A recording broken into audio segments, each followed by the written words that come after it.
40 ton का रथ जिसे हजारों लोग खींच कर चलाते हैं और जिसे रोकता है एक लकड़ी का मोटा टुकड़ा। हर साल लाखों लोग जगन्नाथ जी का रथ खींचते हैं, लेकिन उसे रोकने का जिम्मा सिर्फ एक आदमी के पास है। तो बात शुरू हुई 2007 में, जब हजारों लोग रस्सियों से रथ को खींचते थे, लेकिन असली दिक्कत रथ को चलाने में नहीं बल्कि उसे रोकने में होती थी। लकड़ी लगाने के बाद भी जगन्नाथ जी का रथ 8 से 10 फीट तक आगे चला जाता था, और जिस रथ के आसपास लाखों लोग खड़े हो, वहां 10 फीट का मतलब होता है किसी की जान। 2007 में ये सीन भीड़ में खड़े एक मैकेनिकल इंजीनियर ने देखा, जिनका नाम था अश्विनी कुमार मिश्रा।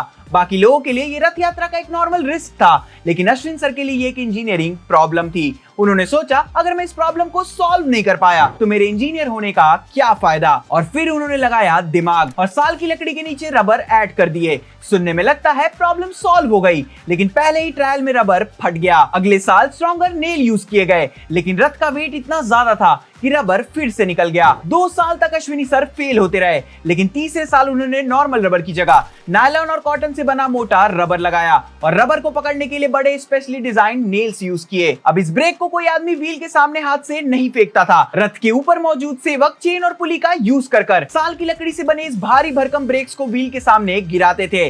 और इस बार जब वुडन ब्रेक व्हील के सामने गिरा तो लकड़ी रोड पर घिसकने की जगह वहीं जाम हो गई। रबर ने रोड को पकड़ा, इंपैक्ट को एब्जॉर्ब किया और पहली बार रथ कंट्रोल तरीके से रुक गया। और फिर अश्विनी सर यहीं नहीं रुके और हर साल अपने नए नए इन्वेंशन से ब्रेक को और इंप्रूव करते रहे। जगन्नाथ जी के रथ के ब्रेक्स को अपनी इंजीनियरिंग का यूज कर और भी ज्यादा सेफ बनाया। और आज 2026 में अश्विनी सर ने ब्रेक्स पर waterproof coating, better rubber lining, improve belt mechanism और सेल्फ लॉकिंग स्क्रूज तक ऐड किए हैं, ताकि बारिश, रथ का वेट और वाइब्रेशन की वजह से ब्रेक का कोई भी पार्ट ढीला ना पड़े। यानी तरीका आज भी वही पुराना है, बस उस लकड़ी के अंदर छुपी इंजीनियरिंग हर साल और बेहतर होती जा रही है। और सबसे कमाल की बात, अश्विनी सर और उनकी टीम इस काम का कोई पैसा नहीं लेते, क्योंकि उनके लिए ये कोई इन्वेंशन नहीं, ये जगन्नाथ जी की सेवा है।